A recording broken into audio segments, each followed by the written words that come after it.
It was a long, wet, tough Saturday for the Hokies in Lane Stadium, facing off against the Purdue Boilermakers, losing by a final score of 24-17. But that doesn't tell the full story. The Hokies had to endure one of the longest weather delays in college football history of 5 hours and 27 minutes. Not only did the Hokies get handed their first loss of the year, but in the first series of the game, the Hokies lost ODU transfer and standout wide receiver Ali Jennings.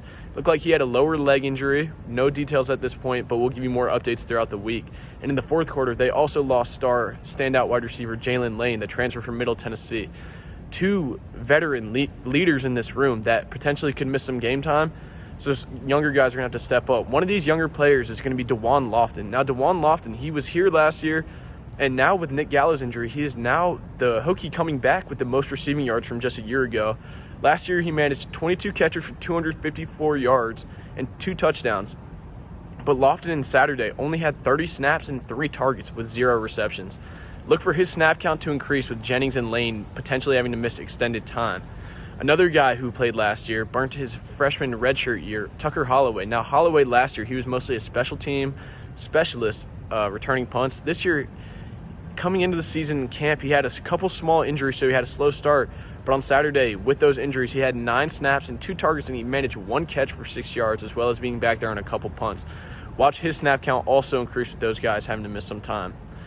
Another guy is Xavier Turner Bradshaw. Now, we actually haven't seen him. He's never made his collegiate debut, but with these guys missing time, we might have to see number 5 out there.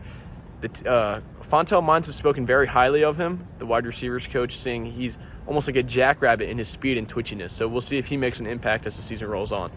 And lastly, true freshman Aiden Green.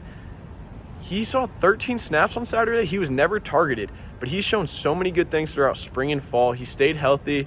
Heard great things about him from Coach Pry, Coach Mines, and he stayed committed. His route running, his speed, his ability to go up and make plays really excite this team. So we'll see if he makes an impact for the Hokies down the stretch, as some of these older guys that the Hokies offense thought they could lean on may be out for some extended time. So that's that. We'll see who's throwing them the ball, as there was a couple of injuries there with Grant Wells, so we'll keep you informed on that too. So make sure to get all your information from VTSCOOP, checking out from Blacksburg, Kolby Crawford.